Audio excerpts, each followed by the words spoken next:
The build up to the World Cup is something we started really with the 99s. It's just amazing what the women have done. She is, like you mentioned, a player who can do so much by herself. And not only does that affect her play, but that will affect how Sophia Smith plays and Alex Morgan and Lindsey Horan behind her. Do I play some of these injured players and see, can I get them some minutes? It's not going to be a game where I can keep them out of dangerous situations, but I can get them some fitness. I can get them some game kind of movements. Or do I say, you know what? I'm not even going to play these players. Here's another day of rest. When I saw it, I was like, did they get in a paintball fight? Like, what is going on? Welcome back into Straight from the Pitch, joined as always by Scotty Schweitzer. I'm Anna Witte. The big news on the street in MLS this week is Messi is finally here. However, that's the extent of the excitement until we actually see him on the pitch. So what's actually really excited this week, and we'll save Messi for a later date, is the World Cup is finally here. It kicks off tomorrow, actually. There are 3 games that kick off tomorrow. The first match will be between New Zealand versus Norway at 3 a.m., then Australia and Ireland will play at 6 a.m. Eastern time. And then lastly, Nigeria and Canada at 10:30 Eastern time. More manageable hour to get up in the morning to watch some soccer. But before we dive into the U.S. side of things, Scotty, what are you most excited about on and off the pitch about this World Cup? Good God, everything. I love the World Cup. I think it brings nations together. It brings a nation by itself together. Whereas if we're in England, we're EPL fans, or we're the W League fans, or if we're here in America, you have your NWSL. So you're against other Americans. You're against other country people. But when it's the World Cup, all the country, all the people come together and focus on their team. And I think we saw it with the men. It's just so exciting. It's just the play is ramped up, the excitement's ramped up, the quality is ramped up. And I think we have to look into that too. The quality of these teams are so good. And it's good to be an American because we're number one, but it's also good to be an American because I feel we started this whole thing. We started the whole, the Nike commercials, everything that we're seeing, the build up to the World Cup is something we started really with the 99s. It's just amazing what the women have done to build the sport, to make things equal. I don't think we can lose any of that just watching the World Cup and watching soccer games. What they've done, what women have done for the sporting world is, and I feel like a lot of it is in soccer. It's because they fought so hard for what they wanted.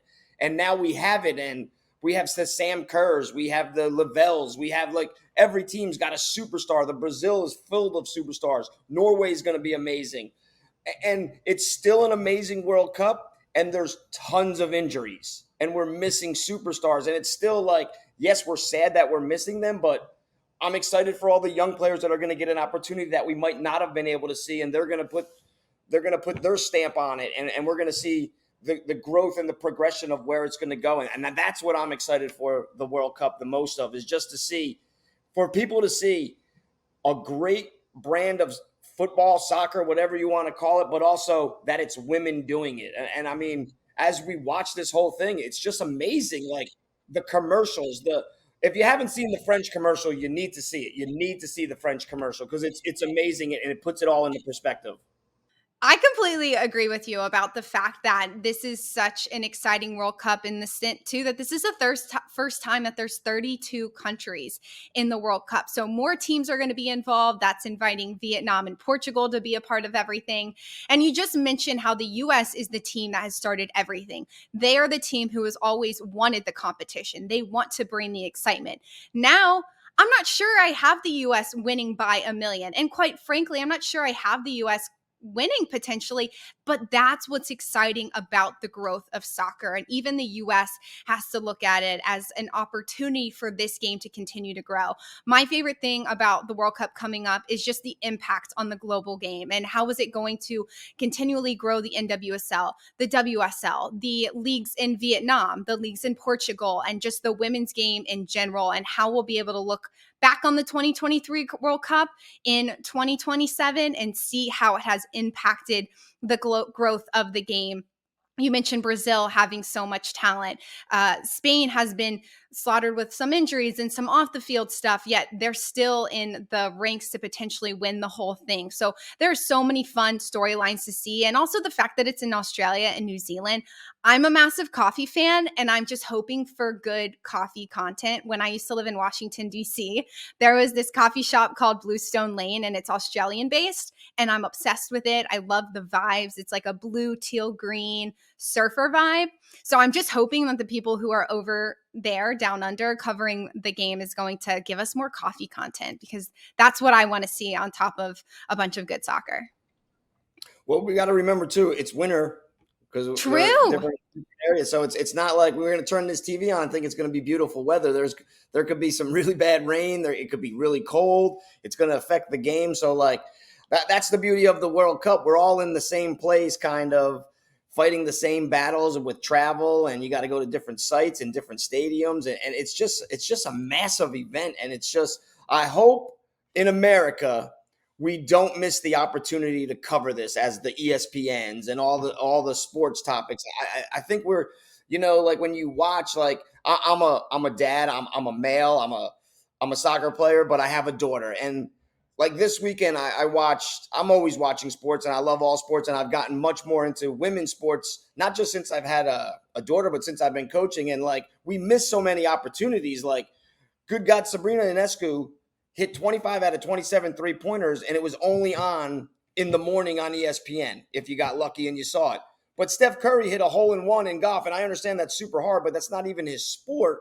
And they're still showing me the highlights. Like, why am I not getting as much content on the women's events that I do on the male events? And I understand, like we always say, it's a business, and but please, listen, John Morant could go to jail because he's a knucklehead. The kid that came out of Alabama, Brandon Miller, he brings a gun to his friend who then shoots somebody. Like, I don't hear these stories on the women's side of sports. Like, they handle their business. They fight for injustices. They do all the right things, and we still don't cover it enough. So my one thing is, man, I sure do hope there's not enough content for the novice fan who doesn't know where to look. Like me and you and all the soccer people, we're gonna search it out. We're gonna find it. We're gonna find our information. But this information needs to be out in our faces, out front, for all the people to say, holy cow, this is something special. Like, pick up a soccer ball if you've never played and try to juggle it.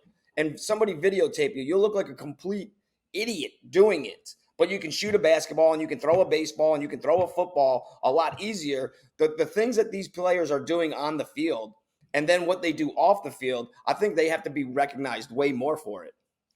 I agree. And I think we are seeing that push for there to be more visibility. Like we were talking about yesterday, the Nike commercial, you mentioned the French commercial, and the amount of money that random brands are putting into getting eyeballs on the tournament. And for anyone listening to the show and doesn't know where to look for certain content, if they want to know more about the Lionesses and Brazil, follow us on social media. Feel free to respond to us. I know you can't give everything away in the podcast and talk about absolutely everything, but we know where to look, and we'd always be happy to share that information with you. And you can watch all of the games on Fox Sports. They'll be shown over and over again. Up until the middle of the group stage, there's about 3 to 2 games on every single day. So not this overwhelming amount of soccer that makes it difficult to consume, but the perfect amount that gets you enough games to understand the style of each team. There's going to be, a good production by Fox to get us continuing watching, and especially from us here at Straight from the Pitch, we'll certainly be following what's happening, but definitely with the U.S. women's national team. The U.S. will play against Vietnam on Friday in their first match. Their group stage involves Portugal, they have the Netherlands, and they have Vietnam. Vietnam's in their first World Cup. They have a good team who's done well in South Asia games. However, it's not going to be this competition that the U.S. has to prepare ins and outs defensively for. They're going to be looking for the execution in the transition game. How can the U.S. use the Vietnam and Portugal game to set them up for the Netherlands and even for round of 16 if and when they make it there? Yeah, I think we kind of got lucky with our group where Vietnam, I think, is going to be an easy game. And Yeah. I think being that it's our first game, it gives us the opportunity. And this is where you as a coach get the chance to, do I play some of these injured players and see, can I get them some minutes? It's not going to be a game where I can keep them out of dangerous situations, but I can get them some fitness. I can get them some game kind of movements and know that, hey, if the game gets a little weird and a little crazy, I can always sub them out. It's okay. It's not a big deal. Or do I say, you know what? I'm not even going to play these players. Here's another day of rest, another 3-4 days of rest to get them even more capable of playing a 60 minutes, a full 90.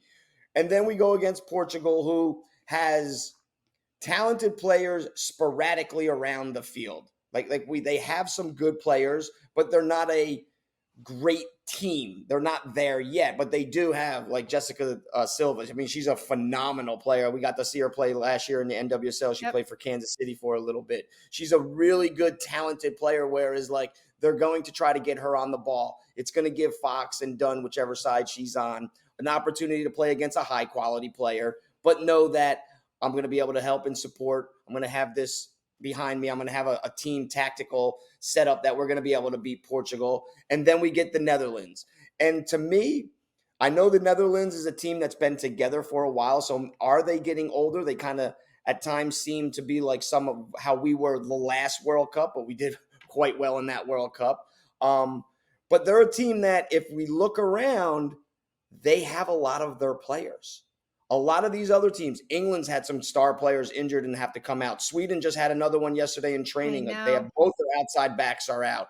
The French team is riddled with injury. Spain is riddled with injury and what they're going on with their problems domestically with their federation. So, like, here's a team, Holland, the Netherlands, that right now no one's talking about. They're just making their way. They're doing their thing, and they have some super talented players that are probably getting their last run at a World Cup. So they have that energy that they want to do well in their last World Cup. So I think then we go into the Netherlands game, and here's what we'll probably be seeing later on in the group stages. And the next group that we play is the way it looks, and it's a kind of a weird group, but we have Sweden, Italy, Argentina. Why can't I think of the last Sweden, Italy, Argentina, and South Africa. Is it in South Africa? So like that's a group. In my eyes, I'm thinking that Italy is going to escape and Sweden is going to get out of that group. That's just me looking at it. I mean, the Italians did pretty darn good in the last World Cup, which then got them Serie A for their own. The women's league then started. They didn't do great in the Euros, but then they did pretty darn good in qualifying for this World Cup. The Italians play a very strategic. They play very similar to the men. They're not worried about impressing us with their skill. Not that they don't have it, but they set up defensively first. So I think that these are good matchups in our group stages to prepare us for what we have to do later on. It's just 3 different types of teams, 3 different styles that we'll have to, look at tactically. We just can't go out there and do whatever we want. I think we have to look at it tactically because later in the World Cup, when we're fatigued, when there's injuries, and that's not just us, that's everybody, you have to become much more tactically sound in order to get through to the next stages when it comes to the knockout stages. And even though this is Vietnam and Portugal's first World Cup, you have to go in prepared like they are the team that everyone wants to beat. Because this is the World Cup. It only comes around every 4 years. You have one shot at it with this specific team. You mentioned going into the Vietnam game and wanting to get minutes for some of the injured players or letting them rest. I believe that Andonovski should give them the minutes. After the send-off game, he said that Megan Rapinoe, Julie Ertz, and Rose Lavelle are healthy yet progressing to full play. And the biggest question mark is, great, these players are healthy. Rapinoe's played in 9 games this season. Rose Lavelle's only had 2 NWSL games. Ertz with only 7. They're not up to the fitness level game-like yet that they would like to become the Netherlands or potentially Italy or Sweden in the round of 16. So getting players like Lavelle or Rapinoe minutes off the bench, not starting them, getting them more acclimated to the team and understanding, the style, getting acclimated to the weather in Australia, New Zealand, which is completely different from here in the States, is a smart decision because you don't want to throw players like that in and expect them to perform when you must and have to have them to perform. So I think these Vietnam, Portugal, Netherlands games will be important for getting prepared for the next game. But I definitely think we'll see the starting 11s at certain points that Andonovski wants to play in further along the tournament. I like the 4-3-3 system that they're playing in. They have good players in certain roles. We've mentioned Crystal Dunn, Emily Fox being big pieces in the outside back roles. I don't think he should have Kelly O'Hara or Sophia Huerta sub in really at any point unless they need them to, because Fox and Dunn need those minutes, those reps, and they're the ones who are going to take us to the end if that's what the U.S. is going to do. Yeah, I think a lot of times if you haven't played sports, if you haven't played soccer, when you're coming back from an injury, as a player in your mind, you're worried about that specific injury that you're recovering from. Right. But what I've learned from trainers, from playing, is it's usually another injury that happens because of that. Because you've been off, you had a time off. Lavelle's had tons of time off. Mm-hmm. Ertz is in a little bit different of a situation because she's played a little bit more recently.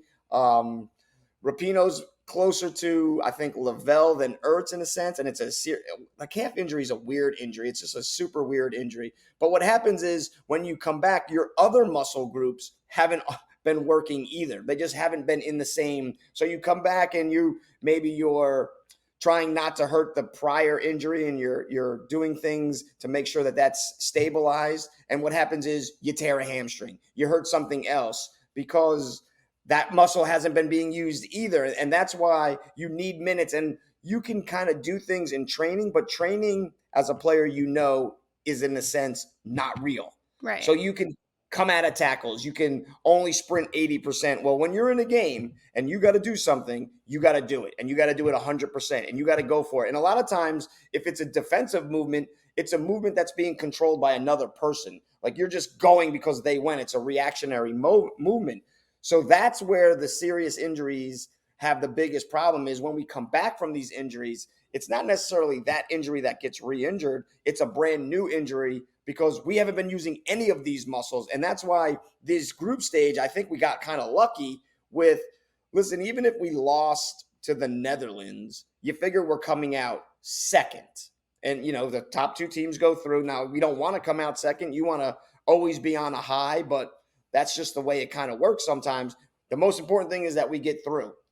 We're going to be upset about it as Americans that we're not number one in the group, but getting through is getting through. At the end of the day, you come out of your group second, and then you win the World Cup. Nobody's going to remember what you came out of your group. All they're going to know is you're a World Cup champion. So I think we have to use these games very strategically to overcome these injuries. And that's where, your medical staff and everybody has to be all on the same page. Everybody has to know, everybody, and I mean players that aren't injured. They have to know, do I cover? Do I do this? Can I talk to her? Say, hey, next tackle, don't get into it.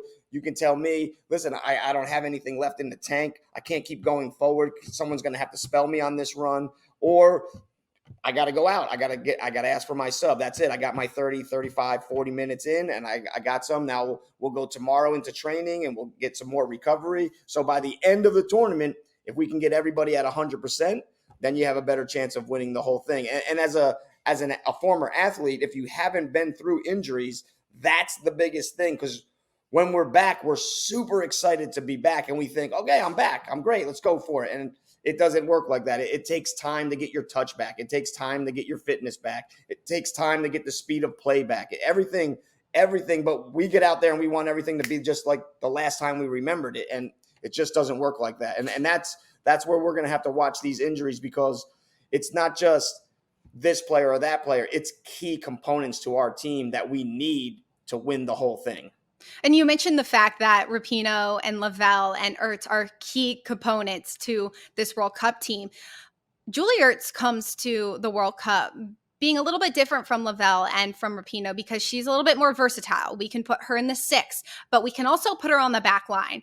Without Becky Sauerbrunn in this World Cup due to injury, there's Alana Cook and Naomi Girma who started in the send-off game. If you're starting Ertz, would you put her in the 6 role right away, or would you want to get her some reps next to Girma in the back line? I would start off, like if I'm starting her the first game because It's Vietnam, like I have to think we're going to win this game. And like, 10-0. And for me, as a fan of soccer and what I've seen about Vietnam, Vietnam is where they are a lot because of what U.S. soccer women have done. They 100%. have a league, they have a team, they're putting money into their team. So hopefully we don't embarrass them. When I was growing up, I always felt like the Brazilian teams wanted more countries to be better. So if they played the U.S., they always beat us like 1-0. Granted, we never touched the ball. It could have been way worse, but if they beat us 100-0, 12-0, 15-0, does that mean, oh, soccer's not our thing and the whole thing goes away? And it always seems like they were doing the right things by the game, like they were treating it with respect. So hopefully we do that, because I don't think we need an 11-0 win. We need to work on some other things, not just scoring against a team like Vietnam. I would play Ertz at the 6 to start in this Vietnam game. If I'm going to start her, I'm going to start her at the 6. Now, I am going to push Fox and Dunn high, and then I'm going to ask Germa and Cook to spread, and I'm going to let Ertz be allowed to drop also into the back. So we have basically a 3 center back. Now, if you haven't seen it, good God, I would think it was the early 90s, mid 90s, almost to early 2000s, maybe early 2000s, late 90s, mid 90s. Barcelona did it. They had Puyo and they had Piqué and they had Mascherano and they had Xavi and they had Busquets. But what they would do is they would push their outside backs super high, and then their center backs would split wide and their 6 would drop back in and play like a center back. That was when they lost the ball. Now they can still stay high, pressed up the field, but it gives that relationship a little bit more proximity, and they can talk about things, and then we can see as a coaching staff or as players, you know what? Ertz is better at center back. Now we just got to pick which one she has a little bit better connection with, Germa or Cook. Maybe it's Germa, Cook sits on the bench. Maybe it's Cook, Germa sits on the bench. But I think those two can play that center back. If I'm going to play Ertz, that's what I'm going to specifically look to be doing in that Vietnam game. When we are attacking, we're going to press high. Our outside backs will get high, and we're going to let Ertz kind of drop back into that center back role centrally with Germa and Cook on our outside, still center backs. Allows us to stay pressed high up the field, allows our midfielders to get a little bit more higher, and we have enough talent and speed in the midfield that it's not going to hurt us not having our 6 higher up, because I think our whole back line can press higher up. But that's just me personally. I would think that could work for us. I believe that can work. Ertz likes to go high. Right, exactly. And Ertz, with the injuries that everyone has been talking about, that Antonovsky has touched on, they don't maybe want her to be like flying up and down the field from the jump. Yet what you just mentioned with Ertz dropping back and then allowing Fox and Dunn to go high is something I could see them playing all the time, and allowing them to get.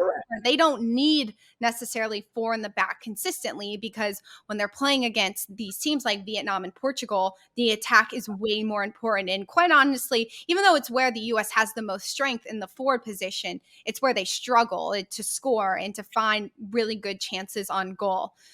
I agree. I like Ertz in the 6 and playing in that hybrid center back role, but that exposes so much space centrally. And if Antonovsky wants to get Lavelle in the starting 11, they can't have Ertz and Lavelle in there together, because from the jump, you can't have Lavelle doing a lot of work centrally. I know she plays in the 10 role. That would expose Haran. I guess you wouldn't want Lavelle and Ertz to start together and get minutes at the same time. I don't know. What do you think? Yeah, it's a tough call. Like Rose Lavelle is my favorite player. It may be my favorite player on the women's side.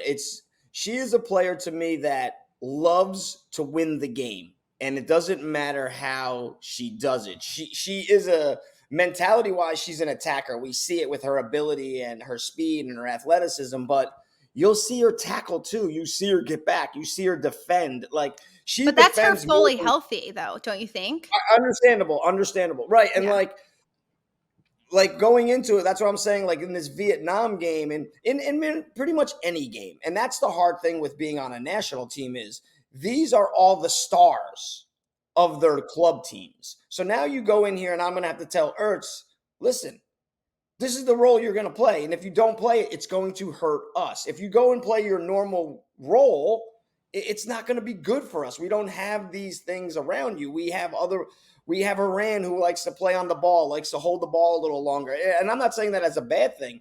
It usually helps set up plays. It usually drags defenses out of their shape. You have Lavelle who likes to run at teams, and she has the right, which a lot of coaches do not tell their, especially young players, you have the right to lose it.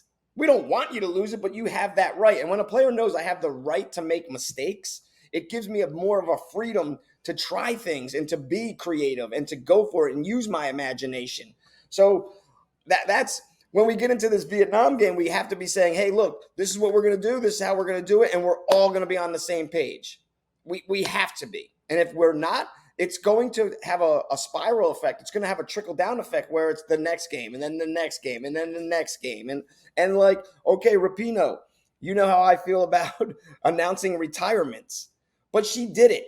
Now it's done. Now it's out of the bag. So now, listen, I don't know if you're going to get on the field, Rapinoe, but you're giving all these interviews that this is going to help us focus more and this is going to have us have more drive. And I've listened to some interviews and they're getting emotional about Rapinoe. So maybe it is, but maybe that means you don't really get off the bench, Rapinoe. Your job is the locker room. That is why we brought you, to maintain the locker room, to make sure everybody knows what their job is. That means the veteran players, we've mentioned them. If that means O'Hara, you're not playing that much. It can't always be me, the coach, putting the fires out. Sometimes we need players in the locker room that puts fires out, that calms everything down, that settles it down, that makes us think, don't be selfish. It's about us winning this whole thing. You're still a huge part of this legacy. 3 World Cups in a row would be just it would be amazing. It'd be something, just ridiculous. So like we all have to be on the same page and we have to be ready to do whatever is necessary to do that. If that means Alex Morgan sits the bench, if that means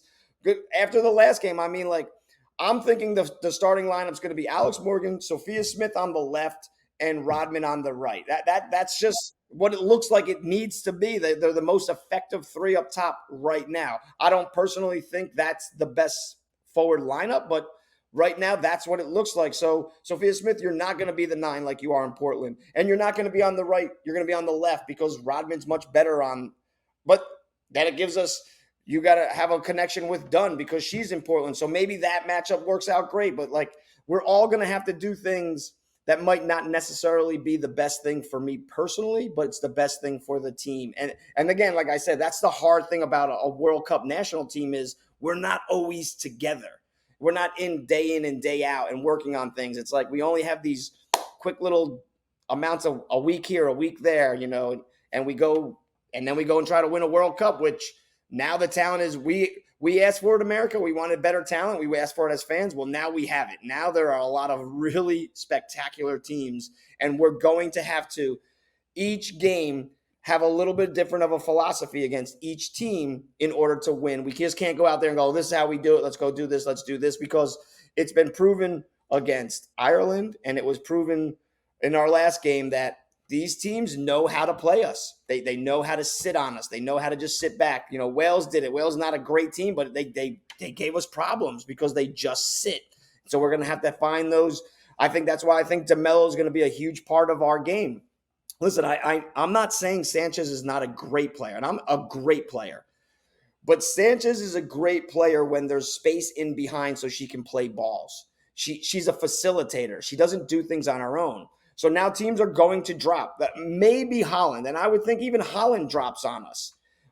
Their teams are going to sit and take away space. So now our big speed and size is not going to be as effective because there's just going to be too many people around it. So we're going to need these different avenues, different styles of play to beat different teams, different styles against us. FIFA kind of gave the U.S. a gift, giving them Vietnam the first game to figure things out. It takes a while for teams. That's why they have preseason with the club team to figure out what works well together. And so many coaches will tell you before the season even starts, it'll take 8 to 10 games to really figure out how certain partnerships work and how the style of soccer will work within the talent that they have on a team. So World Cup is that's an issue that every single team will have. at the World Cup. It's not just the US's issue. And we mentioned Megan Rapinoe potentially being a locker room player, and that's okay within the position that Rapinoe plays, because you sub in Trinity Rodman. Everyone can see what Rodman does. 4 goals to assess with the NWSL this season, a brace in the send-off game against Wales to get them the win. She has been on fire the past few months, and hopefully that's something that can continue here with the World Cup. A player that you touched on briefly, Scotty, but a player that I know we're both really excited about is Savannah DeMello getting her first cap in the send-off game, playing that role that Rose Lavelle normally plays in if she was fully healthy. One of the reasons why Andonovski brought is because there's still some question marks around Lavelle. Savannah DeMello at the club level does not have the talent around her to play that Ashley Sanchez has at the club level. How do you think in a World Cup situation where she's playing with Sophia Smith, Trinity Rodman, Alex Morgan, Lindsey Horan, will that hurt Savannah DeMello, or do you think she's going to be guns blazing with more talent around her, just given the fact that she plays with so much freedom? I hope, and you would think it would give her more freedom, because now the other team cannot just focus, hey, let's put 4 players around her. And when you watch Louisville, that kind of looks like what some teams try to do. They try to, put a lot of players around her space, clog it up, give her problems. It's not just one-on-one kind of situations that's where when you look at the U.S., it's like pick your poison. Who are you going to stop? Who are you going to look like when you're drawing up your game plan against the U.S.? Like, oh, Rodman's not starting.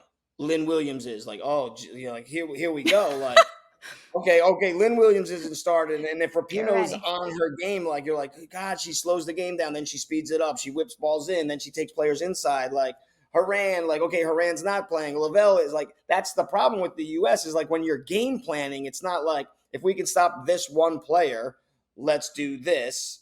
And then we can play like this. Like when you look at the U.S., it's just like every position, like let's stop their forwards. Oh, great. We're going to have Crystal Dunn and Emily Fox come running down the sidelines on us. Like they're dangerous in the back. They can attack out of the back. So like that's the problem with the U.S. My one concern is, because she doesn't have these players, she is the leader in Louisville. Mm-hmm. She doesn't have to defer to anybody. They play through her. They play to her to the point like they just give her the ball all the time. Like sometimes it's just dangerous, but who cares? DeMello will get out of it. And that's a great thing as a player. Like, I don't care that I have 3 players on. Chip it in here. I'll try to work. Like when my teammates around me have that much confidence in me, it gives me that much more confidence myself. Well, on the U.S., everybody has that confidence. Everybody thinks they can do that. So my only concern is if she gets in there being her first time, being on the full team, 1 cap under your belt. It was a send-off game. Does she defer? And if she defers, then we're going to have a huge problem, because that's not what makes her great. It's not her one touch, just simplifying the game, keeping it moving as a facilitator. She gets the ball and she runs at players and causes defenses to shift and to move and to get disorganized based off of her movement on the ball, not just her movement off the ball. So my concern is when she gets there, not that there's going to be more players, but that she's going to think, oh, no, I don't want to mess up because, Lavelle wouldn't mess up. Rodman's not going to mess up. This player's not. Alex Morgan's not going to, so she has to stay in that. I think we talked about it last episode. She has to be an alpha. She has to be a dog. She's got to go out there and say, I can win this game for this team. I can do it. And that's how we are. That's the American style on the women's side. We all get after it. We all know that I don't know who's going to score, but we're going to score. And that's a beautiful thing about the women's national team is they fight for each other, and they have superstars all fighting for each other. They remind me of the original Dream Team basketball team. Like none of those guys went out there and thought they weren't the best player on the team, even though it was Michael Jordan. They still had Bird, they had Barkley, like they had all these superstars, but they knew they were going to win. They played their own game. They played the game together, and that's what the women's kind of remind me. They are the modern version of the Dream Team, and it's not just one time. Like, this is now our 3rd World Cup. This is 12 years of being the Dream Team. And it's as an American fan, as a fan of soccer, it's awesome to watch. I'm sure there will be a lot of countries cheering against us. And that's what you have to do when you're the best. Everybody's against you. That's just the way it is. And the US is so used to having that mentality of knowing that all these countries are not cheering for them. And I think that's something that sparks a fire in a lot of these players is they love that opportunity to be the team that everyone is looking to be in. And going off the DeMello, she is, like you mentioned, a player who can do so much by herself. And not only does that affect her play, but that will affect how Sophia Smith plays and Alex Morgan and Lindsey Horan behind her. So not only when DeMello is in, are we going to be looking for what DeMello is going to be doing in the games and how she's going to be moving on and off the ball, but also these teammates who are trying to get so used to her. Alex Morgan has never played with Savannah DeMello, and Lindsey Horan has never played with DeMello. So watching some of the connections and the partnerships try and grow. And that's if Vlatko Andonovski decides to go with Savannah DeMello at any point. But I think if he did, he would have a really good option in the midfield, even though she's only had one cap. But at this point, it doesn't matter. She's already 24 years old. It's not like they're putting an 18-year-old in the midfield asking so much. She's had plenty of college experience, plenty of experience last year in her rookie season, and 13 games this year with Racing Louisville. I think you set her up for so much success if you just continue to feed her that confidence, like you mentioned last week.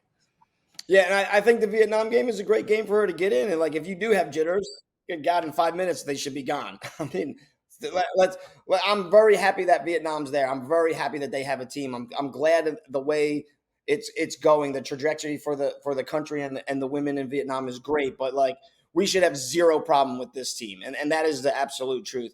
You mentioned Andolowski and Vlatko. My thing is, I'm a U.S. fan, and I'm cheering for the U.S., and I'm cheering for good soccer. And by the end of the World Cup, and that's men and women, I usually am cheering for the team that's played the best brand of soccer, whether that's America, whether that's Argentina, Croatia, whoever. That's usually how it goes when I watch tournaments like this. I cheer for the team that I feel deserves it the most, and I'm hoping that's us.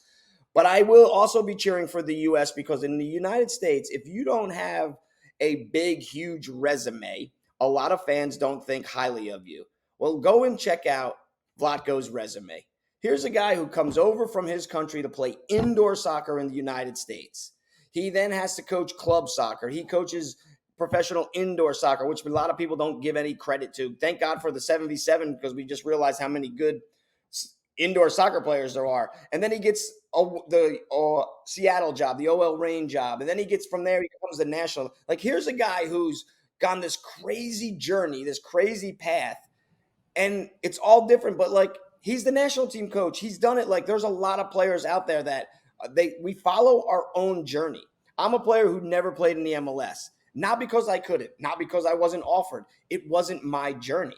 And that's what I think is cool about the game. It doesn't matter your journey. It's just matters your work rate, your desire, your passion. So like this, here's a coach, like he doesn't have this massive resume. Like I coached in the EPL, I coached here, I played here. Like, you know, Wayne Rooney's the coach of DC. Why? Why? Because he played for Manchester United? Like, he hasn't done good as a manager forever, but he'll get another job because his name is Wayne Rooney, and he played in the EPL, and he played for Everton, and he scored when he was 18. Like, listen, I understand. He loves the game. Steven Gerrard, I'm a huge Steven Gerrard fan, but he'll keep getting manager jobs no matter how good he does, no matter how bad he does, because his resume as a player. So, like, I think a lot of times in the U.S., we have to give credit where credit is due. Is like, you have listen, it's not just soccer. It's in anything. Like, sometimes it's just more of who you know than what you know. And I don't think that's fair. You have to, in a business, like, take the most qualified person as far as what they bring to the table, not who they know or what they've done in the past. Like, what are they, in the sense, like, this guy, he's gotten this crazy journey, whereas a couple years ago, they're like, oh, he coached in indoor? Well, he can't be the women's coach. Well, that's not the case anymore. He has a great relationship. You watch stories on him. He's all about family, not just his family, but he makes the team a family. And when you listen to the women talk for the U.S. national team, that's exactly what it sounds like.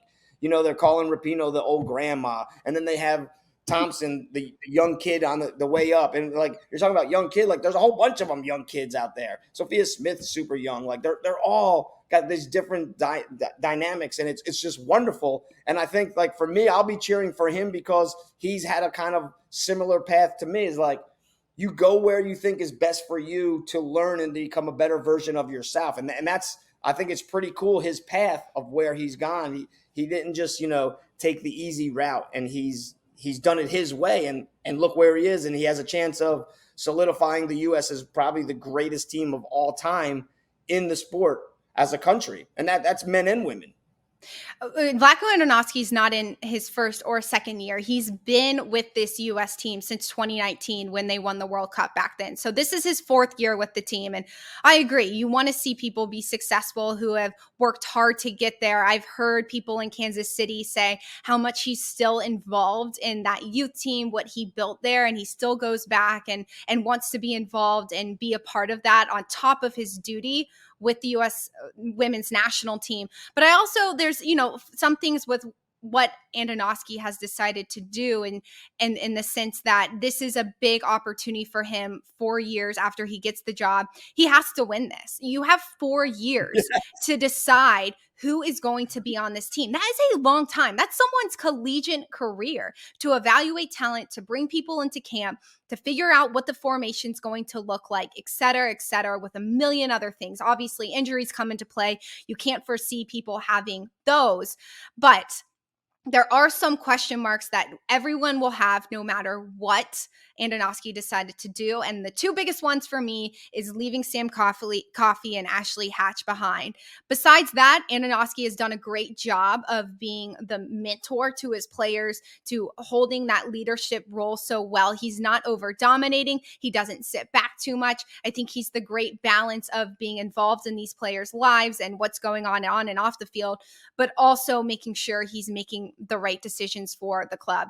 But like I said, this is a big test for Andonovski. And if he doesn't win this tournament, it's not a failed career because he's had success to get to this point. But it does definitely make you think, wow, you had all this time, and why didn't we come out on top? Especially, yeah, you're right. It's like if we didn't do so good in the last two, but we won 2 in a row. So Right. now you're taking over a team that we've won. And it's not like, oh, this is their last hurrah. Like we have there's a good mix. There's a good mix in age, youth, and older players, and speed and defensive abilities. Like I agree. Like it's not a failed career, but a failed term. It'll be a failed term with the national team. And I think the good thing was those 3 losses, it opened our eyes like, hey, it's got to be more than just throwing out some players out onto the field. Like you got to really think of these teams, because Spain still looks really good with all their players missing. They still look dangerous. The Norwegians almost look like they've taken a page out of our book, and they play a very similar. They're big, they're strong, they're technical. They got a pretty good little group for themselves. Like I think they're gonna.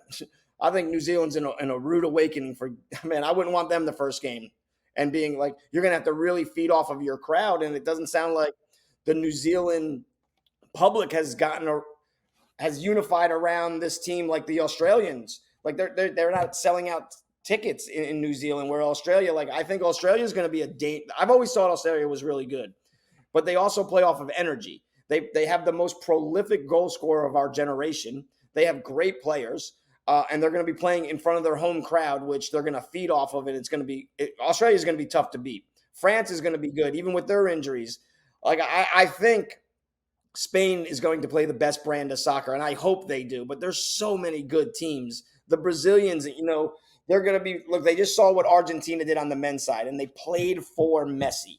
If I'm a Brazilian, no matter, as long as I'm not Marta, I'm playing for Marta. I'm giving everything I got for this. She's done so much for the sport. She's done so much for our country. Like, just like the Argentina, when you watch Argentina play, like they were playing for Messi. They weren't just playing for their country. I would think Brazil's going to be a dangerous team, because you got to think they're playing for Marta. They're going to do everything they can to give her a great send-off.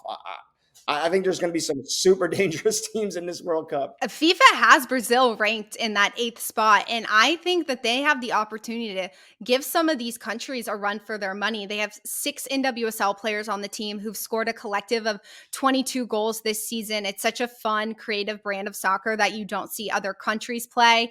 And the way that Brazil has marketed themselves leading up to the World Cup, you mentioned Dabinia's commercial the other day, the way that they are wearing the full suit set when they get off the plane in Australia and New Zealand. They're just taking this so seriously, and so is not just the team, but the marketing and everything that they're putting into it. So, hey, don't take Brazil off of your whatever you call it. I'd bet on them, like I definitely think they could come for second or third. I feel like Nike took all their money and instead of putting it into uniforms, put it into their ads, put it into their marketing. What is up with the uniforms? I mentioned to say, you finish your thought, but we're going back to that. Whereas Adidas took all their money and said, we're going to throw it into the uniforms and we're not going to really market too well or as much as everybody else. Because the Adidas uniforms, I'm super psyched to see what Adidas has done for their countries, because they haven't just stayed with their traditional colors. They've done what they're known for. Like the Germans, it's like a forest. It's their landscape.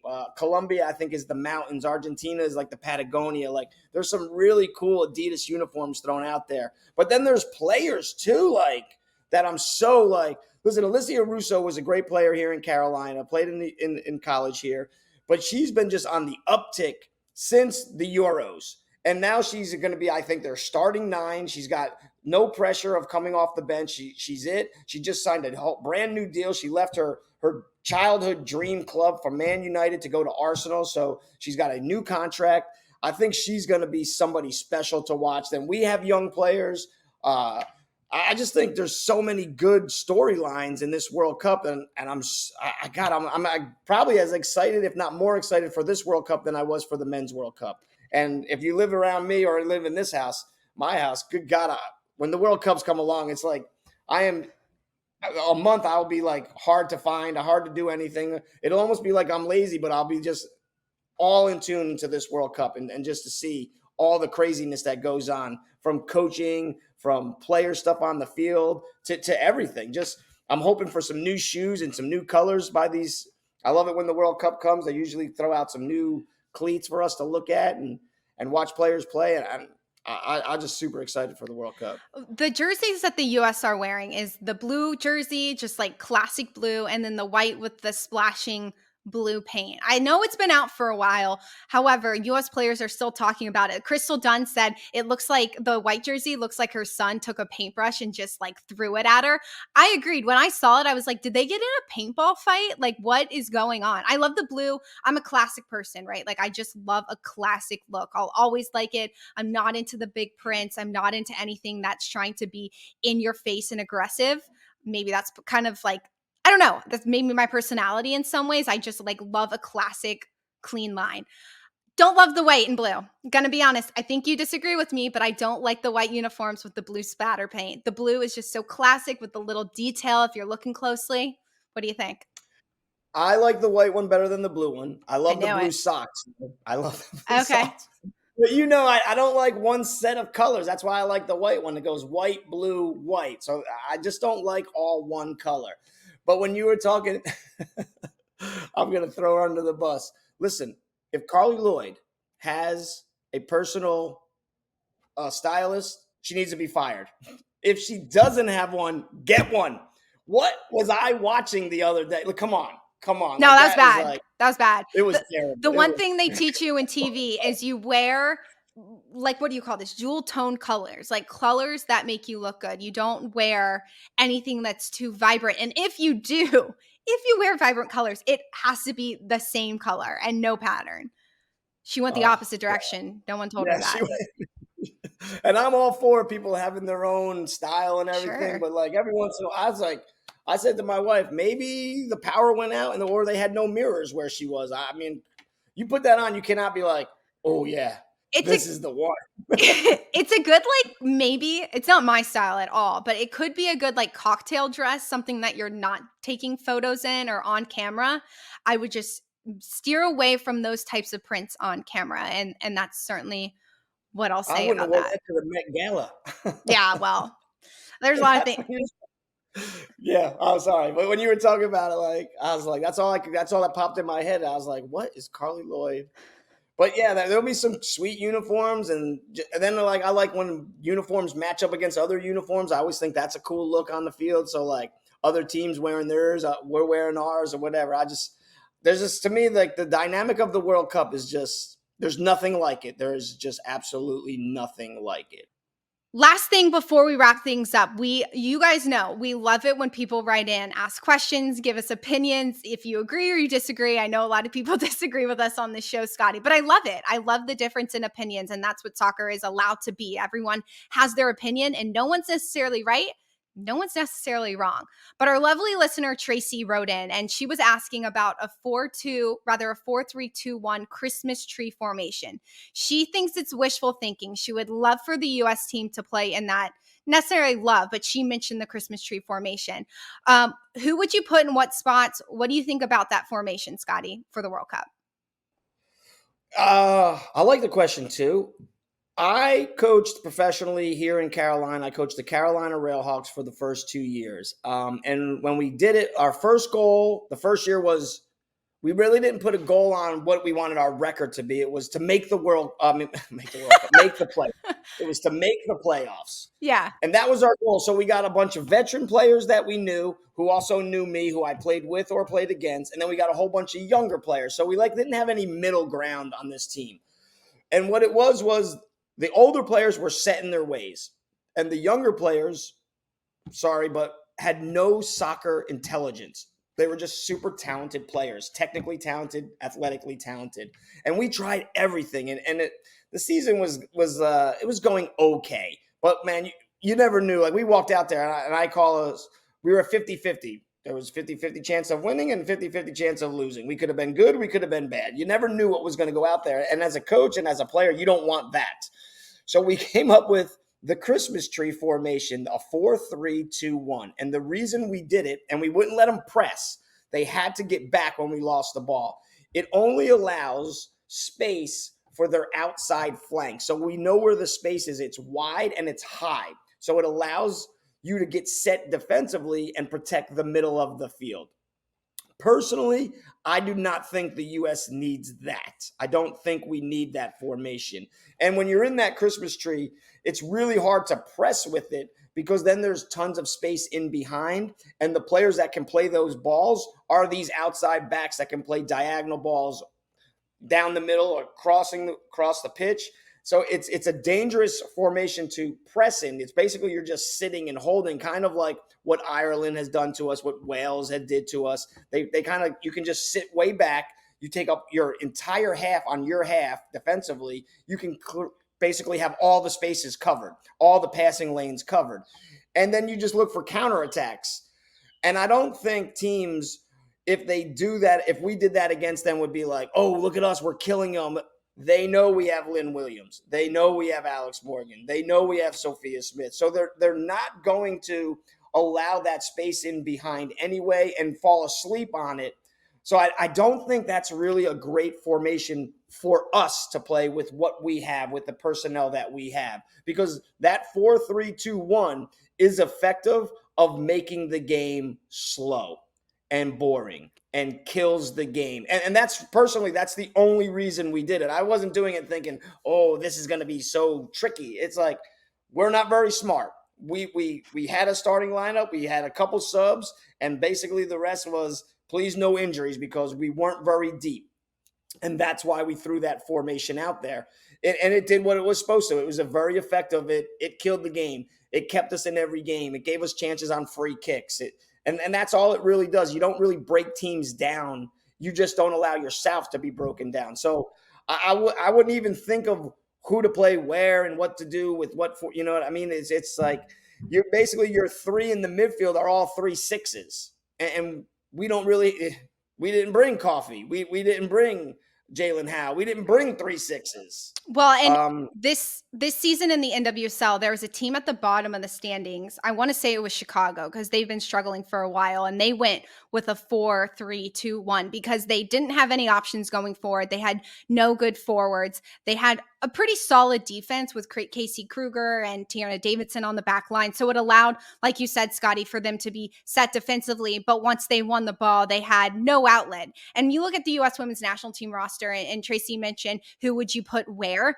You have more than just one talented nine. And if you had, a 1 and a 2 behind them, it would be an Alex Morgan and a Sophia Smith and a Trinity Rodman behind them. You don't want to limit what Rodman and Smith can do in the attack by making them play underneath a Alex Morgan. And like you mentioned, having 3 in front of the 4 back would just be way too much defense. And against Vietnam, Portugal, the U.S. don't need defense. They need the attack. They need the players going forward. And you mentioned it, Scotty, you explained it perfectly, but like they don't need to press. They just have the ball. They're in possession the majority of the game, and having 4 and then 3, basically 7 players on your back line doesn't allow you to connect and get into the attack as quickly as it would if you played in the 4-3-3. Yeah, and the 4-3-2-1 doesn't even really let you counter. Right. Your one up top is an old school 9 that you're playing balls up to, and you're looking for that player to hold the ball up and then get fouled. Yeah. And we get free kick goals, like, because it's really hard to like really do anything out of it. You can play wide, then wide goes to the 9, then the 9 gets fouled, and then we slowly creep up the field. Like we had 2 huge center backs, we had a huge number 9, and we would get free kick goals. That's where we were dangerous. Corner kicks if we could. We had our 2 outside, and the 3 was these, like, we had a Uruguayan and an Argentine that were very crafty individually. So like they had free reign when the space was right, when the opportunity was right to run 30, 40 yards with the ball. And if anything broke down, play it into the corner or play the 9 and look for it or get fouled yourself. It wasn't like keep going. Because once they lost it, now all hell broke loose because we weren't back. We couldn't get back into our 4-3-2-1. And like, when I was coaching here, and like I've always said, one of the hardest things for me to do when I go to a game is listen to the fans sitting behind me. But I could just remember like the fans were like, oh my God, this is so, because the fans fall in love with the team and they think everybody's better than they really are. And like, they're not at practices. They're not at, knowing that, good God, if we have one injury and we got to bring so-and-so off the practice squad onto like, he's never getting in the game. He's just there to make 18 on the bench basically. So like sometimes the fans don't know the dynamics of what is going on day to day in a squad, or that the players don't trust so-and-so or don't like playing defense with so-and-so, or this player's a selfish player and is just trying to do what's best for him. So like there's dynamics of why we play formations, not just based on talent, based on personalities, based on relationships. I think that's part of the reason, and I'm not saying Sanchez shouldn't make it, but Sanchez and Rodman's relationship is so strong. Yep. You're in a dilemma not taking one of them. Like what happens if you don't take one of them? And then like I was a big believer that Rapinoe shouldn't have been on this World Cup team, but now as all the interviews are going and all the storylines are going, you're like, man, there's girls crying about how emotional they feel about Rapinoe. Like if you don't bring her, you lose that emotion, you lose that focus. So like here, I'm one of those people who I don't know the dynamic of the locker room. I don't know the dynamic of the relationships. So as it goes, you get a little bit more, and then you hope for the best and hope it works out. And then if it doesn't, we'll have more to talk about. Exactly. And Rapinoe, you mentioned that everyone's called her the grandma of the team. Like if you lose the matriarchy of your family, things do change and relationships do change. And even though we may or may not see Rapinoe throughout the group stage, or quite frankly in this tournament, we will know that she will provide that for this team. And to go back to the formation, I do like the 4-3-3. I think if this wasn't country and this was club, a 3-4-3 would suit this team so well. But yeah, it's difficult to play with 3 in the back if you don't have much time together to practice those partnerships and those types of relationships. But Tracy, thanks so much for writing in and for staying engaged with the show. Everyone listening, please feel free to comment, ask questions, give an opinion. We love to hear what people are thinking about teams, clubs, individuals. It's all exciting stuff. And especially as the World Cup gets closer and kicks off tomorrow, there's going to be way more information and stories that we're going to want to talk about on and off the field. One more thing, I'm old school, and I always talk about, but I thought this was really cool. I've been watching all the stuff go on, and I love how many players are getting off of social media. But they've announced it on their social media account. I'm at the World Cup. I'm here for one thing. Whereas, like, I'm always watching the NBA, the NFL, MLS. When the game started, you weren't my friend. If I played against my brother after the game, you could be my brother again. From this point to this point, we are not friends. We are enemies. Like, I'm always shocked at all the hugging and all this and I just get like, it's a game. Like, it's a war. It's a battle. And now you're with your country. So it's like country versus country. It's the coolest thing. Like, I'm really excited that all the girls got on and were like, I'm done with social media, family, friends. I love you, but I'll talk to you in a month. Hopefully in a full month. Like, I just thought it was, they're so invested into this tournament, into their teams, into their groups, into that. Everything else is not important right now. Like, they did their commercials, great. That's been months ago they did that stuff. So I'm super excited that how serious and how into and how invested they are into, because I feel like if it was the NBA guys, good God Almighty, they'd be all over social media after every game. I just watched the Wimbledon the final on the women's, and me and my wife were watching it. And I was so mad at her getting on her phone during the girls' walk around. Like, get off your phone. You got wait 30 minutes. Just wait 30 minutes before you have to get on your stupid phone and texting. Like, who's texting you right now? The only thing acceptable would have been her mom and dad saying, "Don't be a jerk. Have some class. Don't be an idiot. I know you're upset, but don't be an idiot." And she was great. But then the next day, Djokovic, my God, loses his first time since 2017, and he's pure class. Like, and I'm not saying I could have done that. I would have been terrible as a loser. I'm a terrible loser. But I just feel like I thought it was really cool because I'd be the same way. Do not contact me starting this date to, like, once I got into that country, once I left America, I mean, I might not even brought my phone. I would only brought it so I had, like, you could text me, the coach could text me and say, "Hey, we're having a team meeting, blah, blah, blah." But other than that, I'm not going to be on my phone. I don't like my phone anyway, but I definitely don't want it during this World Cup. And I just thought that was really cool how many players said, "I'm off of social media. I'll see you in a little bit. It's nothing. Nothing's wrong. I'm not mad at anybody. I just purely total focus on trying to win this World Cup." I thought it was awesome. No, I think that's cool too. I've seen some players have like social media teams post consistent content, but you can tell it's not actually them engaging with their audience. It's just their social media team. You mentioned Djokovic, and he lost to a kid who said, "I respect you so much. I grew up watching you." If you had lost to him, how would you receive that speech back? And I know it wasn't intentional, and the person who beat him wasn't trying to be mean or anything, but being like, wow, I lost to somebody who used to look up to me and used to be like somebody that appreciated my game. Would you be like, "Oh, that's great"? Or would you be like, "Dang, I just lost to somebody who freaking grew up watching me play"? I would basically say, "Thanks for letting everybody know how old I am. And Yeah. now I'm going to try so much harder to beat you the next tournament." Like, it would have fired me up. I say it like I would have been calm about it. I probably would not have. Like I Yeah. said, I'm a terrible loser.